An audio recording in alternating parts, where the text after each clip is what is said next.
आज का प्रातः क्लास है 17/8/63। रिकॉर्ड चला है। हमें उन राहों पर चलना है जहाँ गिरना और संभलना है। बाप बच्चों को सीमत देते हैं, उस प्रमाण ही चलना है। तो गिरने की बात नहीं आवेगी। हाँ, उस मत पर चलते हैं, बाप की मत पर नहीं चलते हैं।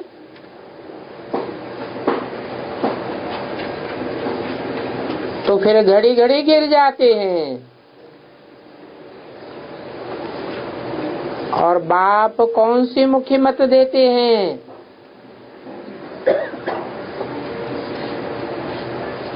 मुख्य मत देते हैं कि पहले पहले बाप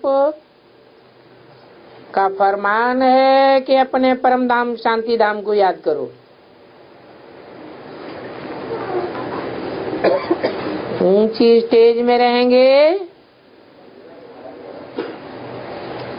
तो पतित नहीं बनेंगे, नीचे नहीं गिरेंगे। और अव्यक्त स्टेज होने से याद भी अच्छी आएगी।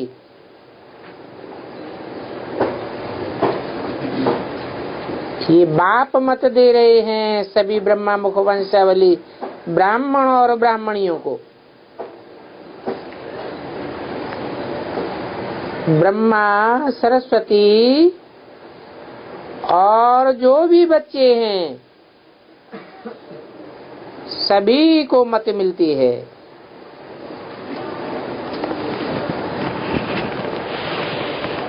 किसकी मत मिलती है? ऊंच ते ऊंच भगवान की श्रेष्ठ मत है। भगवान परमधाम का रहने वाला है और हम बच्चे भी परमधाम से आए हैं ना। बाप के लिए भी कहा जाता है दूर देश से आया देश पर आए। तो अब ये पराया देश किसका है? ये पराया देश है ऐसा क्यों गाया जाता है? हैं? पराया क्यों गाया जाता है?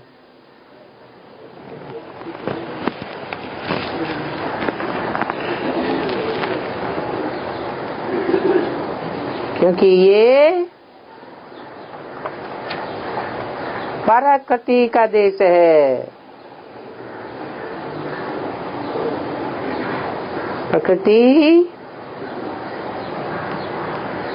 5 तत्वों का संघात है, जड़त्वमयी है। और हम बच्चे तो आत्मा चैतन्य हैं। हमारा धाम आत्मलोक है।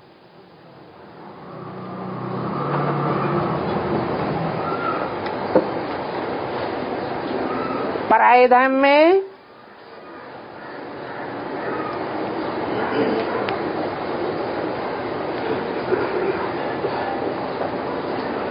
पर अर्थात दूसरा,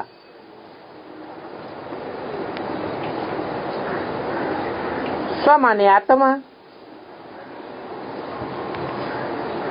आत्मा का स्वधाम है आत्मलोक।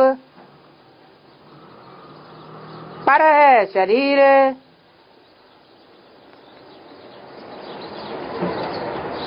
और शरीर के 5 तत्व 5 तत्वों में ही विलीन हो जाते हैं।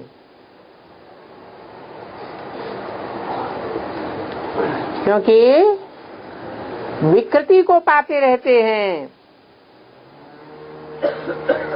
बल सतो प्रधान प्रकृति हो जाती है। तो भी सृष्टि के आदि काल से ही सत्व प्रधान से तामस की ओर जाते हैं। तो प्रकृति भी तमो प्रधान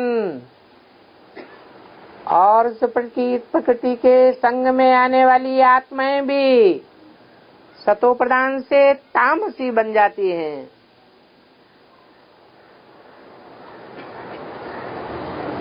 तो 5 विकारों के राज्य में आ जाती हैं।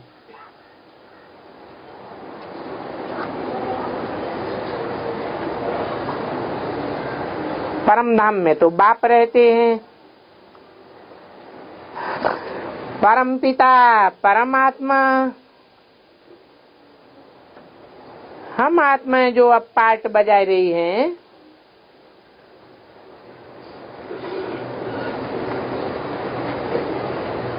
परम धाम की ही रहने वाली हैं। इस दुनिया में सभी आते कहाँ से हैं?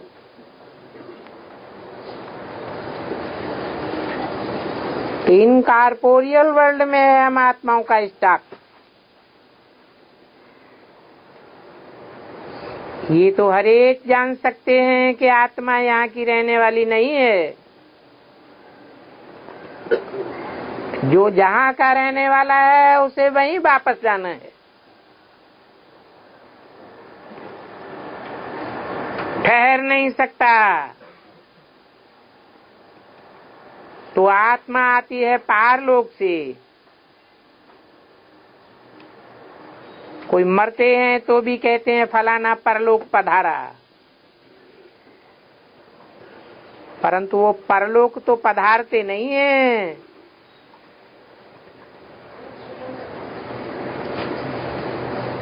शरीर मरता है, आत्मा थोड़ी ही मरती है। आत्मा को तो देह अभिमान से मरना है। तो देह अभिमान से जब मरते हैं तो पारलोक पधारते हैं, जहाँ देह का नाम निशान भी नहीं है। तो पारलोक पधारा, कौन पधारा? 5 तत्वों का शरीर पधारा या आत्मा पधारी? शरीर तो नहीं पधारा, आत्मा ही पधारती है। स्मृति आती है तब कहते हैं परलोक पधारा। कोई फिर कह देते हैं परमात्मा अथवा ब्रह्म से जाकर के मिला।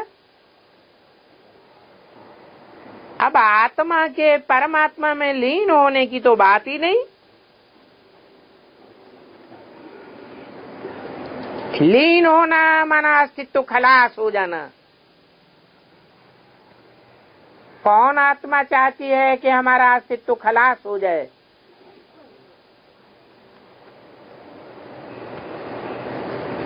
कोई भी नहीं चाहता। बाकी आत्मा गई तो सही ना, तो जरूर परम धाम ही जावेगी।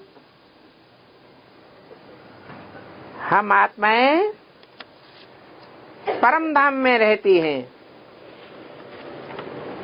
और वहां से आती हैं इस लोक में।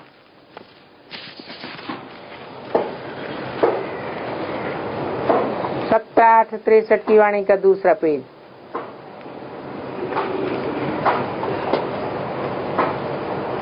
उस परम धाम को कहा जाता है शांति धाम। काहे का धाम? शांति का धाम, निर्वाण धाम। ऐसी अखंड शांति लगी रहती है कि वाणी का भी गम नहीं है। वहाँ वाणी होती ही नहीं। उसको कहा जाता है पारलोक। दुखधाम से भी पार सुखधाम और सुखधाम से भी परे पारलोक। तो पारलोक स्वर्ग को नहीं कहेंगे,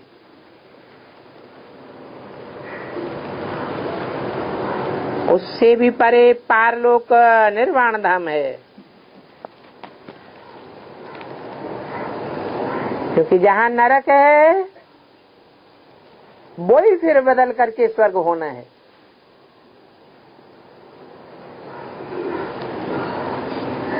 नरक बनाता है रावण,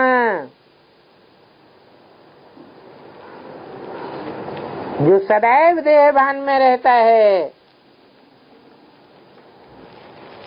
भगवान बनाता है स्वर्ग। इसलिए रावण का देहभान वाला बड़ा बुत बनाते हैं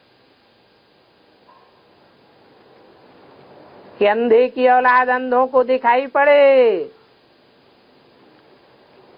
कि रावण देहभान वाला है और राम आत्मिक स्टेज वाला है। इसलिए राम को छोटा दिखाते हैं।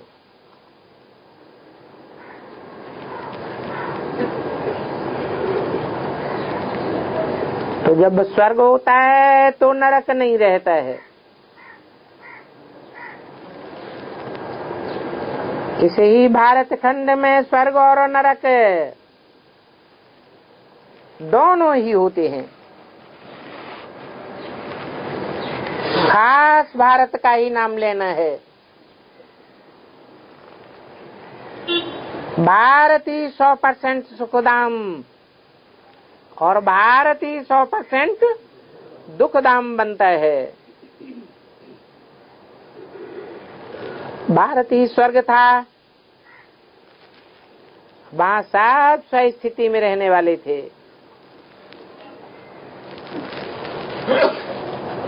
परंतु वो स्वस्थिति में रहने वाले मनुष्य बहुत कम थे।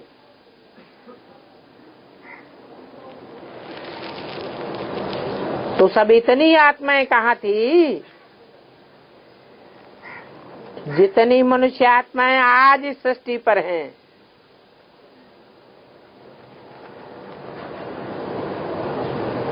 तो जरूर वो शांति धाम में थी।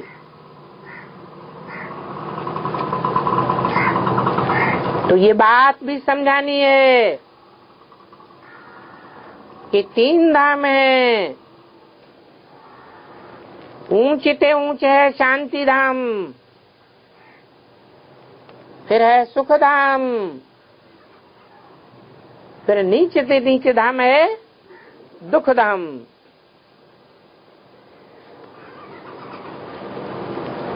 ऐसे तो दुख धाम कहना भी नहीं चाहिए।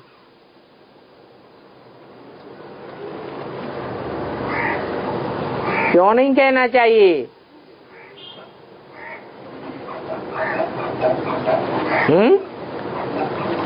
सुखधाम को सुखधाम कहना चाहिए, लेकिन दुखधाम को दुखधाम नहीं कहना चाहिए। क्यों नहीं? सुखधाम में सुख ही सुख होता है, दुख नहीं होता है।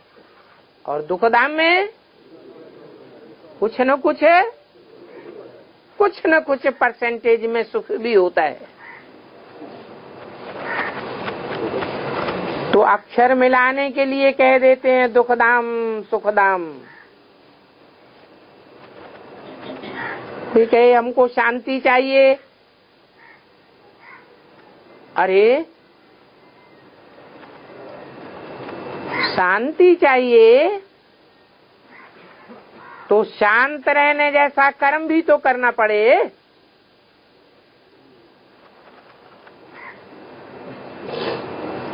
ये तो है ही टाकी दुनिया। तो टाकी दुनिया में आवाज तो जरूर करना पड़े।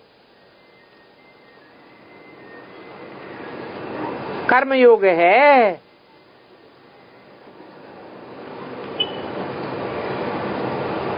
कर्म इंद्रिया है तो कर्मधारा के बगैर कोई रह नहीं सकता।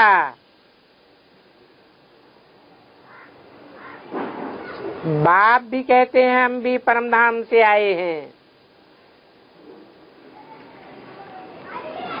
कहते भी हैं शरीर छोड़ निर्वाण धाम गया, तो जरूर वहां से आया होगा, तब तो गया। निर्वाण धाम से आत्माएं आई हैं यहाँ पार्ट बजाने, फिर से जरूर रिपीट करना है। फिर इतनी सभी आत्माएं वापस जावेंगी, परंतु अभी तो कोई वापस नहीं जा सकता। क्यों? अभी कोई सत्य धाम में क्यों नहीं वापस जा सकता? सत्य धाम में जाने वाले कैसे चाहिए? सत्व प्रधान चाहिए। और अभी कैसे हैं? सब तमो प्रधान हैं, तो कोई भी वापस नहीं जा सकता। सबके ज्ञान योग के पंख टूटे हुए हैं। जैसे दिखाते हैं ना, जटाऊ होता है,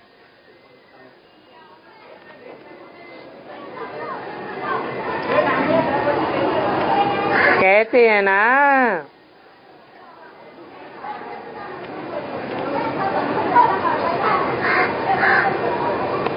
रावण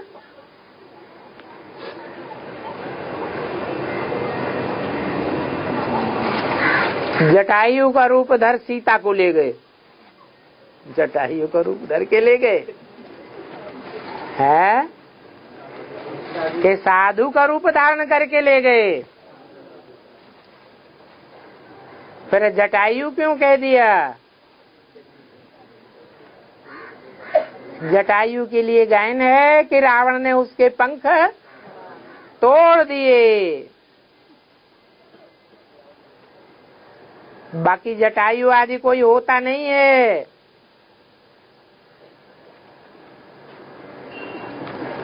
और मनुष्यों को कोई जानवर या पंखी आदि ले जा सकता है क्या? हाँ, एरोप्लेन मनुष्य को ले जाते हैं,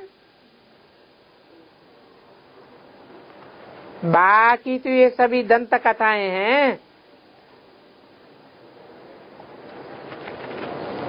तो अभी बाप समझाते हैं, मूल बात है मीठे बच्चे, अभी तुमको जाना जरूर है। तो जहां जाना है वो बात बुद्धि में याद रखो कि शांति धाम जाना है तो क्या कर्म करना है? शांत रहना है। एक दो को सावधान करके बुद्धि योग लगाते रहो, क्योंकि अभी तुम ही जानते हो ये नाटक पूरा होता है। अभी हमको ये शरीर छोड़ वहां जाना है।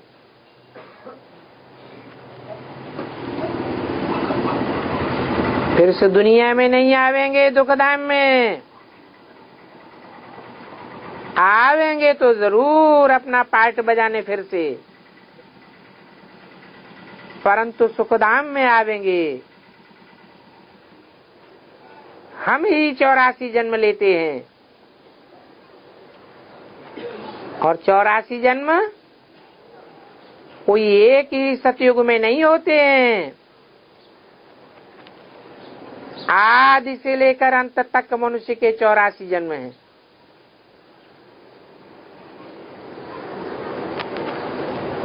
चौरासी जन्म लेने वालों को सृष्टि के आदि से आना पड़े। आदि सनातन देवता धर्म के ही 84 जन्म होते हैं।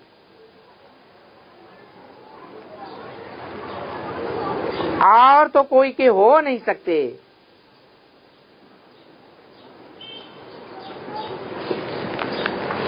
सिर्फ सतयुग में 84 जन्म तो ले नहीं सकते। सिर्फ अब 1250 वर्ष में 84 जन्म कैसे लेंगे? बल सतयुग में आए तो बड़ी होती है ना,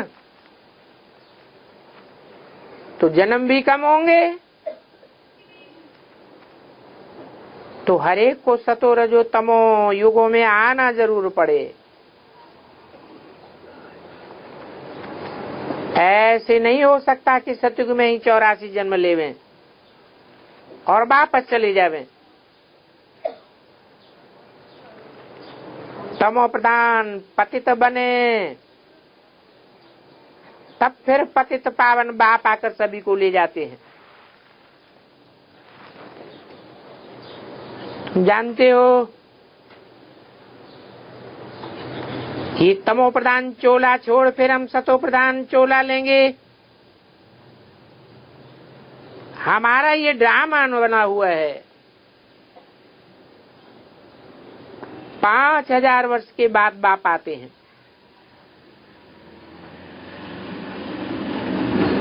वो भी आकर के अपना पार्ट बजाते हैं तुमको राज भाग देने के लिए।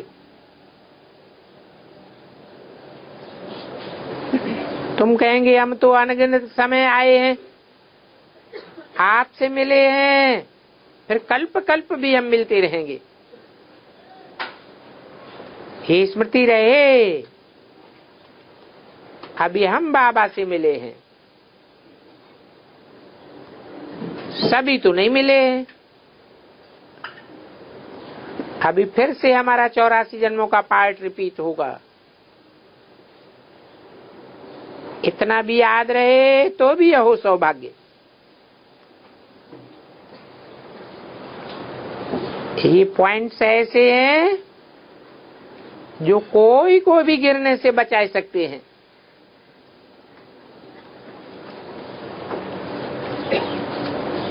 चुस्ती आ जाती है, बाबा ये तो जरूर हमारे 84 जन्म पूरे हुए, अभी फिर रिपीट करना है। वापस मुक्ति धाम तो आपके सिवाय कोई भी नहीं ले जा सकता।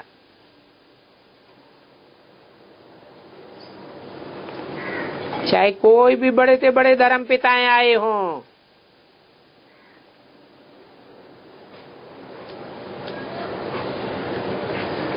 बाबा आप ही हमारे पंडा हो, हम आपसे राज भाग लेने का पुरुषार्थ कर रहे हैं। और ये पुरुषार्थ है बहुत सहज। बीज याद आने से सारा झाड़ याद आ जाएगा। बीज बाप को कहा जाता है, जैसे बाप को कहा जाता है सत्य है, चैतन्य है, ज्ञान का सागर है, आनंद का सागर है। तो जैसा बाप वैसे बच्चे ठहरे।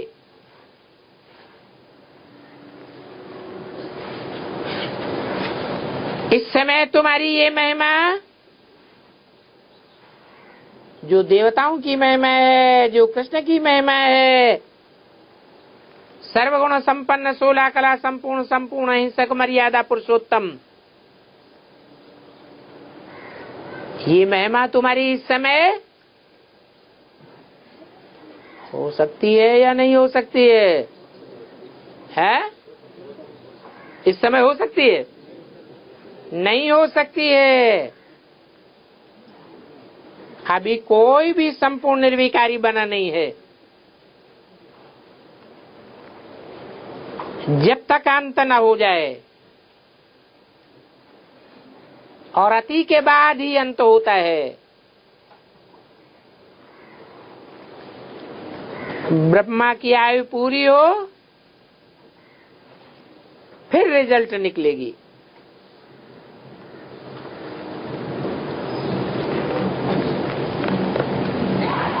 अभी तो हम सब पुरुषार्थी हैं।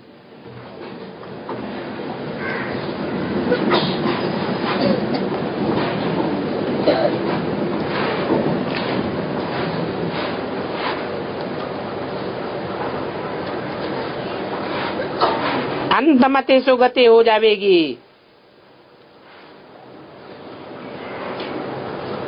तो जैसे बाबा निराकार है, तुम भी कहेंगे हम भी आत्मा निराकार हैं, सत्य चित्त आनंद हैं। और तुम तो बाप के बच्चे मास्टर सत्य चित्त आनंद हो गए। मास्टर कहा ही जाता है प्रैक्टिकल करने वाले को। बाबा ज्ञान का सागर है तो तुम भी मास्टर ज्ञान का सागर हो। सतयुग में तो हम ये अपनी महिमा नहीं कहेंगे।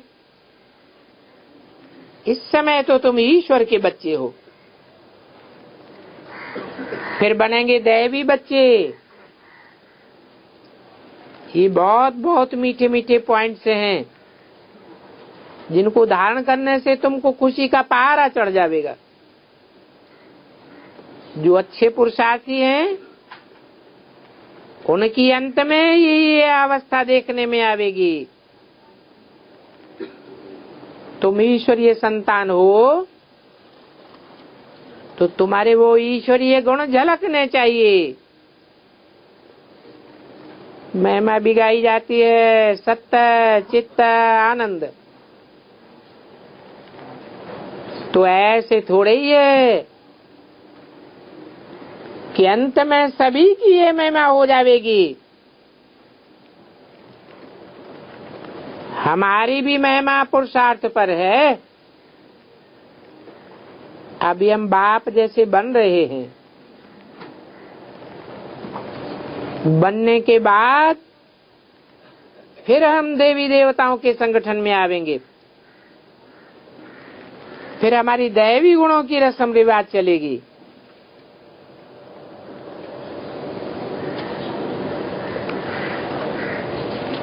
ये इस समय का रिवाज है।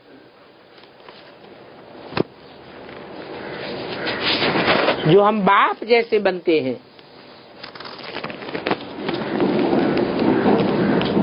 बाप जैसे कैसे बनते हैं? बाप को कैसा दिखाया जाता है? देवता के रूप में दिखाया जाता है क्या?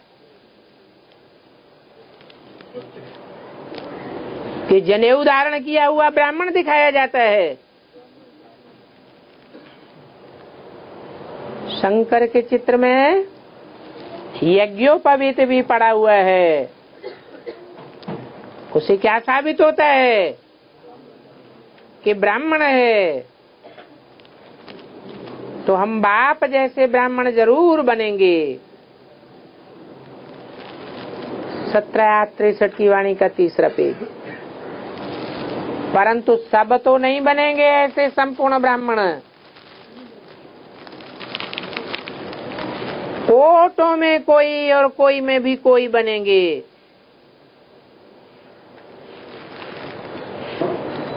तकदीर में अगर हो तो समझे। तो अभी तुम बच्चों को फॉलो करना है। किसको? बिंदी को? ब्रह्मा को? किसको फॉलो करना है?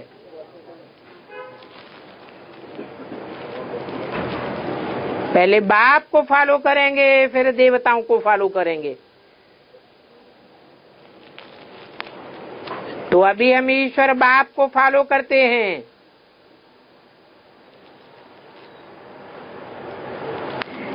तो बाप के गुण हमारे में आ जाते हैं। बाबा सत्य है, चैतन्य है और सारी मनुष्य सृष्टि का बीज रूप है।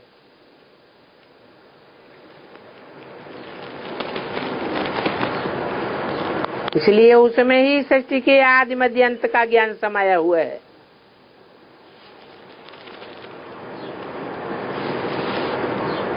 इनमें नहीं समाया हुआ है। इनमें रामकृष्ण की याद में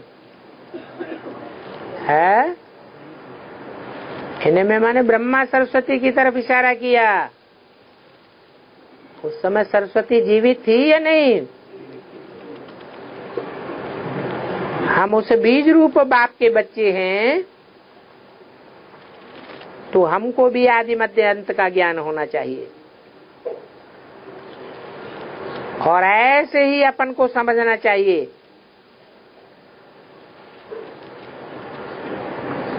अभी तुम बन रहे हो उन द्वारा, नंबरवार तो होते ही है।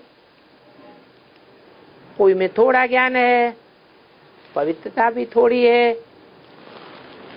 कोई 95% पवित्र कहेंगे, कोई 5% पवित्र, कोई तो पिछाड़ी तक भी गिरते रहेंगे।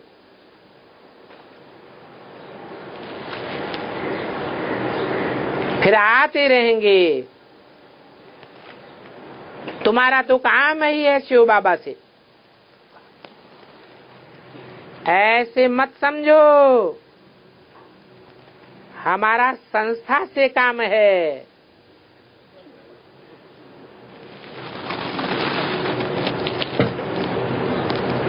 शिव बाबा कहते हैं तुम संस्था में तो रहो या न रहो, विलायत में भी तो बच्चियां हैं।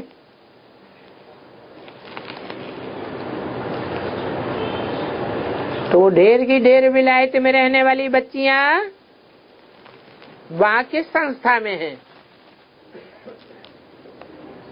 वहां कोई संस्था है नहीं? ब्रह्मा कुमारी संस्था नहीं है?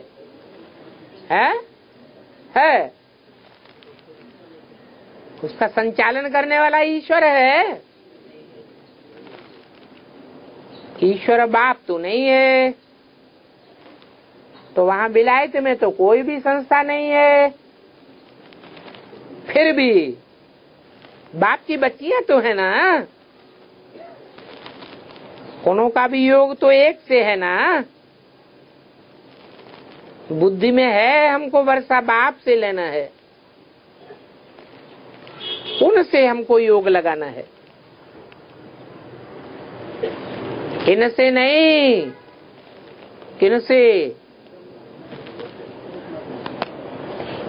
ये संस्था अथवा ब्राह्मण जो सिखलाते हैं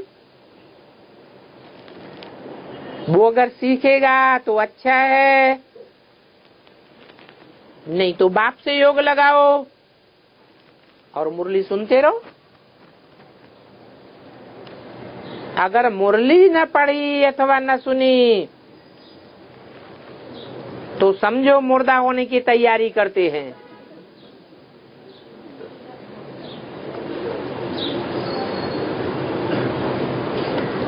तो क्या 3rd क्लास मुरली पढ़ना सुनना जरूरी है?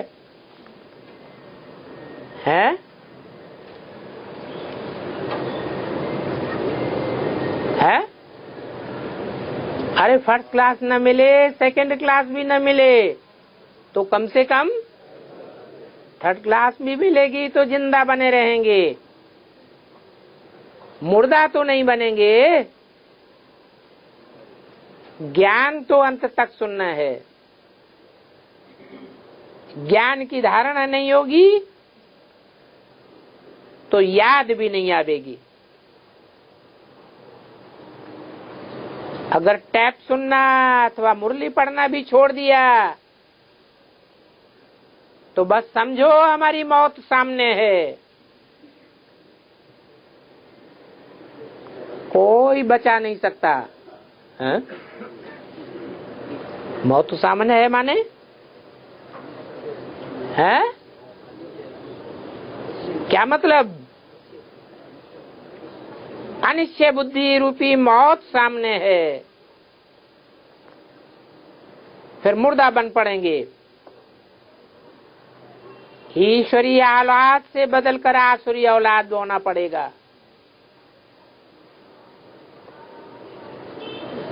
फिर वो आसुरी संग बिल्कुल खराब कर देगा।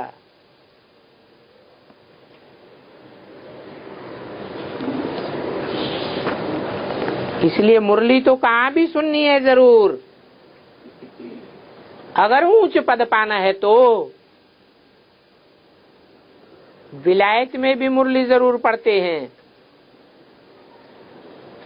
कहते हैं कि मुरली तो हमारा जीवदान है, मुरली नहीं पढ़ते हैं सुनते हैं तो खलास हो जाएगा। फिर समझा जाएगा ईश्वरीय संतान था, फारकती देकर चला गया। ऐसे मूर्ख बहुत हैं।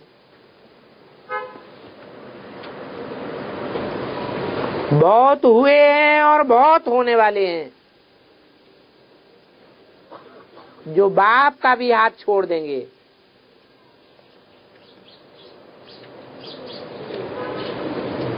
और ये पिछाड़ी तक भी चलता रहेगा। है?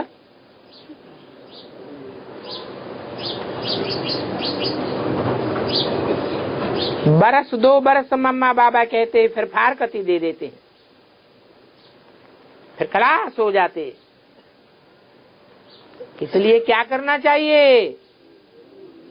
मुरली तो जरूर सुननी चाहिए। शिव बाबा और वर्षे को याद करना है, याद तो करना है। अकेले भी बैठे याद कर सकते हैं, परंतु संगठन तो जरूर चाहिए। क्यों है?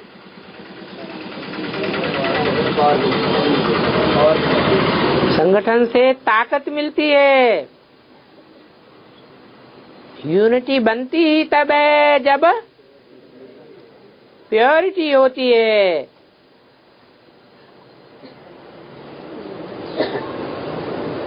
हंस बगलों के बीच रह करके अवस्था जम नहीं सकती जब तक कि कोई सावधान करने वाला न हो। बाकी जब सर्विस करेंगे तो बाबा भी मदद करेंगे।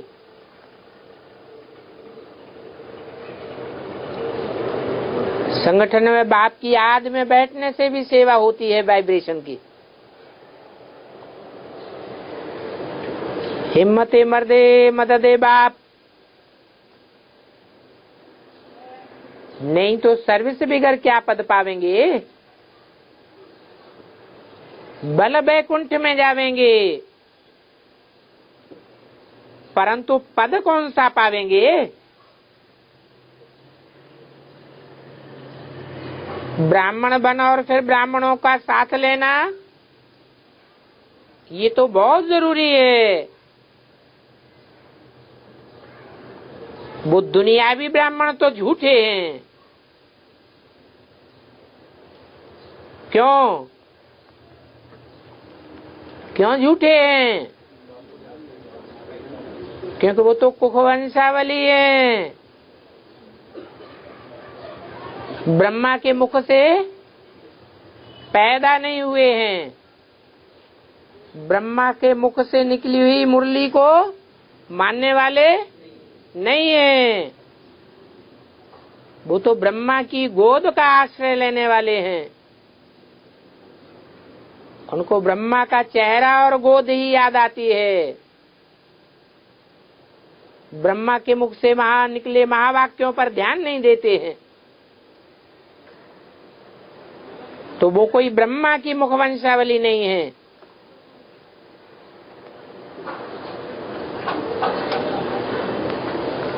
उनसे पूछो तुम्हारा ब्रह्मा बाप कहाँ है, तो क्या जवाब देंगे?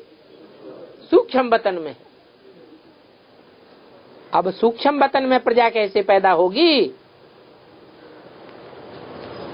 तो बाप मुख्य बात समझाते हैं, लाडले बच्चे, अपन को परमधाम में रहने वाला समझो, अर्थात आत्मा समझो। ये पुराना तमो प्रधान चोला छोड़ देना है। फिर हम नई दुनिया में आकर के राज्य करेंगे। राज भाग लेने लायक जरूर बनना है। बंदर तो नहीं बनेंगे, लक्ष्मी नारायण बनेंगे ना। ये है भी सत्यनारायण की कथा। सत्य राम सीता की कथा नहीं होती है। क्यों है? क्यों नहीं होती है? अरे वो तो फेलियर हैं, और लक्ष्मी नारायण तो पास होने वाले, फुल पास। तो पुरुषार्थ करके ऐसा 16 कला संपूर्ण बनना चाहिए। बहुत मार्जिन है। हम पुरुषार्थ करने से नारायण जरूर बनेंगे।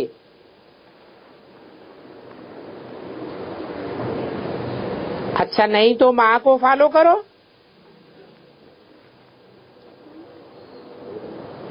ऐसे नहीं, बाप माँ को फॉलो करेगा,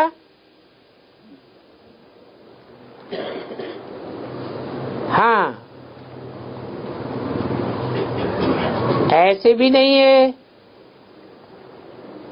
कि बाप माँ की संभाल बच्चों को करनी है, नहीं। बच्चों को धारण कर और फिर कराना है। सिर्फ स्थूल सेवा करने से भी उच्च पद नहीं मिलेगा।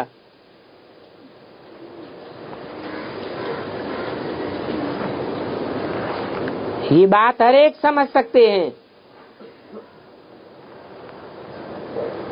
कि अगर हमारा अभी शरीर छूट पड़े तो हम क्या बनेंगे। काल तो अचानक आ जाता है ना, काल आते पता भी नहीं पड़ता है। समाचार पत्रों में समाचार तो आते हैं ना, आज धरती हिली, इतने हजार मर गए, आगे चल अर्थक्वेक तो बहुत आने वाली है। अचानक मौत हो जाता है।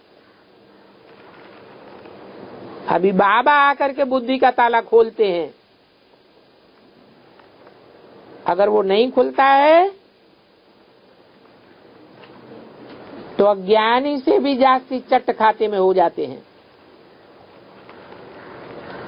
अभी तुम पत्थरनाथ से पारसनाथ बनने वाले हो। ये दुनिया तो सारी पत्थर बुद्धि है। अभी देखो, मकान भी पत्थरों के बनाते हैं। हम जानते हैं इसके बाद फिर हम वहां हीरे जवाहरातों के महल बनावेंगे। अभी हम ब्राह्मण पत्थरों के मकान बनाए रहे हैं। तो बुद्धियों को इस पत्थर की दुनिया से निकाल पारस दुनिया में लगाना पड़े।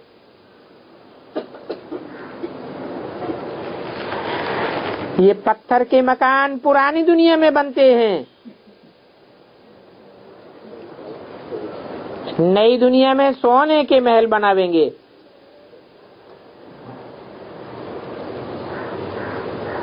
तो पुरानी दुनिया से दिल नहीं लगनी चाहिए। क्या हर जगह पत्थर के मकान बनाते हैं? है? बनाते हैं कि पहाड़ों पर ही बनाते हैं? ये बात कहाँ की हुई है जो बोली है? माउंट आबू की बोली है कि अभी जो माउंट आबू में मकान बन रहे हैं, संगठन बन रहे हैं, कैसी आत्माओं के संगठन बन रहे हैं? पत्थर के बन रहे हैं।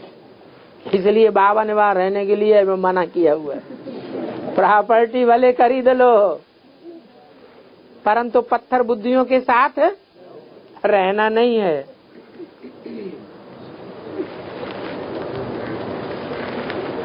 तो पुरानी दुनिया से दिल नहीं लगानी है। पुरानी दुनिया में करके नया घर बनाते हैं, जैसी ये नई दिल्ली पत्थरों की बनी है, परंतु वो पत्थरों की भी तो टूट जावेगी या रह जावेगी। चाहे माउंट आबू में पत्थरों के बनावे हैं, चाहे दिल्ली में बनावे हैं, आखिरी अंजाम क्या होगा? है टूट जावेंगे। ये पुरानी दुनिया है ना, नई माना हीरे जवाहरातों के महल, वो होंगे सतयुग में। हीरे कहा ही जाता है जो ज्ञान की चमक मारते हैं, नहीं तो अज्ञान ही उगलते रहेंगे। तो वो होंगे सतयुग में। सतयुग का भी तो फाउंडेशन पड़ता है ना, तो इस दुनिया के मकान आदि तो सब खलास होने वाले हैं, इनमें ममत्व तो नहीं रखना है। 17/8/63 की वाणी का चौथा पेज। ये तो टेम्परेरी बनाए रहे हैं। पुरानी दुनिया में भले मकान आदि बनाओ, परंतु फिर भी जहां हमारा धन होगा आसक्ति तो रहेगी ना। तो बुद्धि योग मुक्ति जीवन मुक्ति धाम में लगाना है। बाप बच्चों को समझाते तो बहुत हैं, परंतु भूल जाते हैं, फिर भी टेम्परेरी मकान बनाते रहते हैं, प्रॉपर्टी बनाते रहते हैं। कोई को याद रहती है, नोट करते हैं समझाने के लिए, तो नोट करके धारणा करनी चाहिए।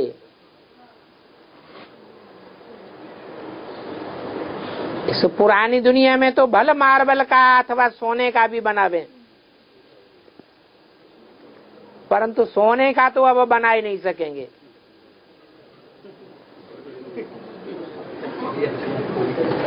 अगर बनावे तो भी काम का नहीं रहेगा,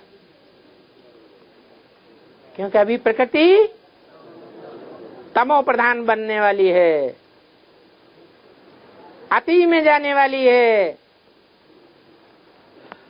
तो ये सब खत्म हो जाएगा। तुम जानते हो पुरानी दुनिया में अभी जो जावेंगे उसमें ममत्व तो नहीं रखना है। पुरानी दुनिया में जाने वालों में भी ममत्व तो नहीं रखना है। ममत्व लगाने से किसमें? पुरानी दुनिया में जाने वालों में ममत्व लगाने से नई दुनिया में जाना मुश्किल हो जाएगा।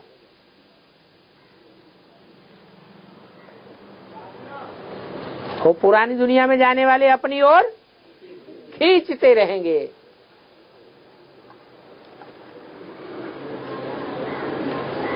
बहुत बच्चे लिखते हैं हम निष्ठा में बैठते हैं,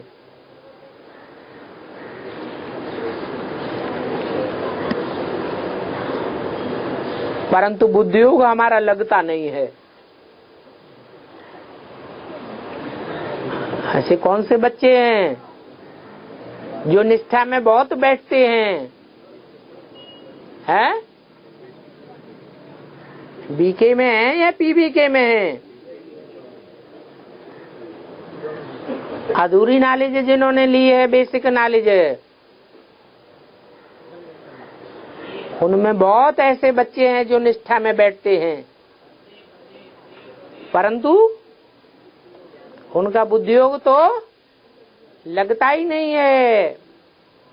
बाबा कहते हैं ऐसे तो तुम बच्चों को कहा ही नहीं जाता कि एक जगह बैठ करके निष्ठा में बैठो।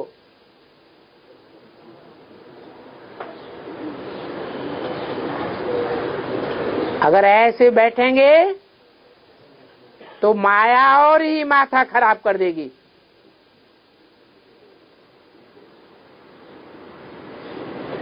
ये तो चलते फिरते खाते पीते याद करना है।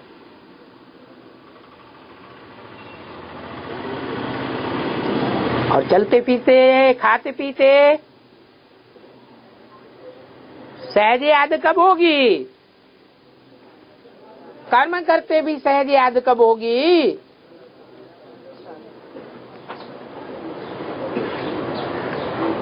साकार में निराकार को याद करेंगे तो सहज होगी, या सिर्फ निराकार को याद करेंगे तो सहज होगी?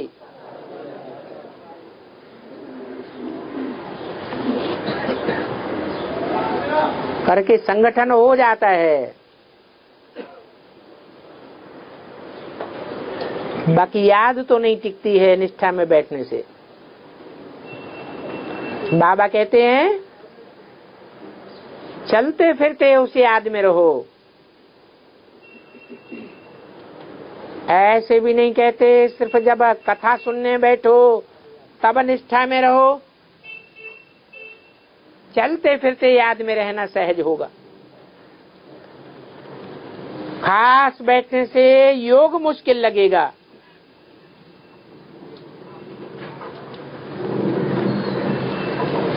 तो वो चलते फिरते याद रखने की टेव रखनी है। खास बैठते हैं, गोया बाबा के डायरेक्शन को मानने वाले नहीं हैं। चलते फिरते उठते बैठते याद में रहना है, क्योंकि मनुष्य का मौत तो अचानक आ जाएगा कि जब निष्ठा में बैठे होंगे तभी आवेगा। कोई को तो अचानक दर्द हुआ और ये मरा, हार्ट फेल होता है ना, तो हेर होगी तो झट याद आ जाएगी। उसी समय बैठ थोड़े ही हाल में निष्ठा करने का समय मिलेगा। मनुष्य तो स्नान करते, भोजन खाते, लेक्चर झाड़ते भी मर जाते हैं। प्रैक्टिस होगी तो झट उस समय याद में रहेंगे। नहीं तो निष्ठा स्थान याद करना पड़ेगा। परंतु बाबा तो ऐसे नहीं कहते हैं कि हाल में ही बैठो। बाबा तो कहेंगे ऐसे बैठेंगे तो और ही तकलीफ होगी।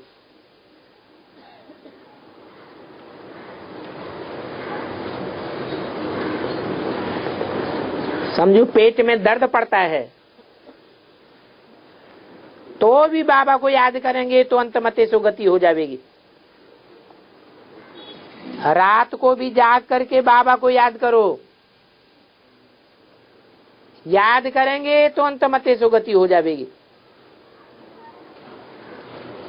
ऐसे भी नहीं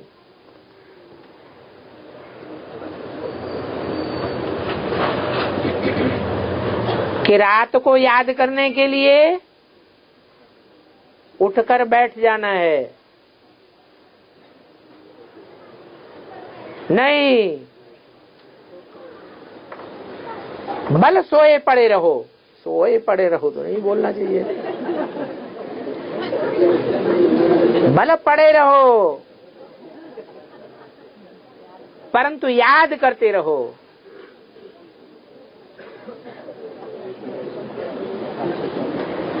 बच्चे कहते हैं बाबा ऐसे करने से हमको नींद आ जाती है। अच्छा, इसके लिए फिर अभ्यास करो। उठते बैठते खाते पीते याद करने का अभ्यास करो। अभ्यास करने से धीरे धीरे टेव पड़ जाएगी।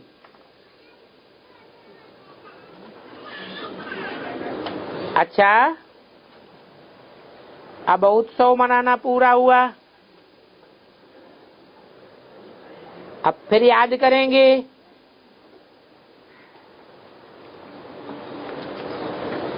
ये उत्सव आदि मनाना बड़ा खराब है। कृष्ण का उत्सव मनाना फिर भी ठीक है। बाकी तो शैतानी है, तो इसके लिए फिर और ही अच्छी तैयारी करनी है। मनुष्यों को बेवकूफ, नॉनसेंस बुद्धि बनने से कैसे बचावें? कि कैसी बेइज्जती करते हैं। एक रावण का चित्र निकाले, फिर नीचे स्त्री पुरुष का चित्र हो, और फिर लिखा हो 5 विकार स्त्री के और 5 विकार पुरुष के। इन दोनों का मिलकर के ये रावण का रूप होता है। तो एक स्त्री के नीचे नाम लिखना चाहिए मंदोदरी, और पुरुष के नीचे नाम लिखना चाहिए रावण। अभी हरेक युगल जो विकारी हैं वो गोया रावण के रूप हैं। सारी दुनिया रावण का रूप है। इसलिए भगवान वाच है तुम आसुरी संप्रदाय हो, क्योंकि तुम सभी में 5 विकार हैं। इसलिए हरेक रावण का रूप है।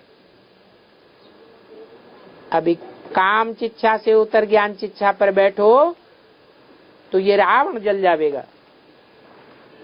ऐसे ऐसे विचार सागर मंथन कर चित्र बनाना चाहिए। कार्टून भी कम खर्चा में बन सकता है। एक तरफ लक्ष्मी नारायण का चित्र और दूसरी तरफ यहाँ के विकारी मनुष्यों का चित्र। वो लक्ष्मी नारायण दैवी संप्रदाय और ये बंदर बुद्धि आसुरी संप्रदाय, ये रावण की दुनिया। ऐसे ऐसे कार्टून बनाने में देर ही नहीं लगती है। लक्ष्मी नारायण के ऊपर राम शिव का चित्र हो, और इस समय मनुष्यों के ऊपर रावण का चित्र लिखना चाहिए। फिर लिखना चाहिए हर एक युगल अभी रावण है। जैसे अपना ही बुत बनाए बरस बरस जलाते हैं, परंतु फिर भी रावण जलता ही नहीं। तो जब तक स्त्री पुरुष ज्ञान की इच्छा पर न बैठे तब तक राम की वंशावली बन नहीं सकते। ये सारी है रावण की वंशावली। बाबा इशारा देते हैं ऐसे ऐसे कार्टून के चित्र बनाए, बहुत पर्चे बांट सकते हैं। फिर कागज के दूसरी तरफ 3 सेनाओं का कार्टून हो। यादवों का तो ये 2 बिल्लों वाला बहुत अच्छा चित्र है। साथ में पांडवों और कौरवों का भी हो, तो मनुष्य देख करके बंडर खावेंगे। फिर उसमें भी थोड़ी समझानी हो, ये पांडव श्रीमत पर चलते हैं और वो कौरव मनुष्यों की मत पर चलते हैं।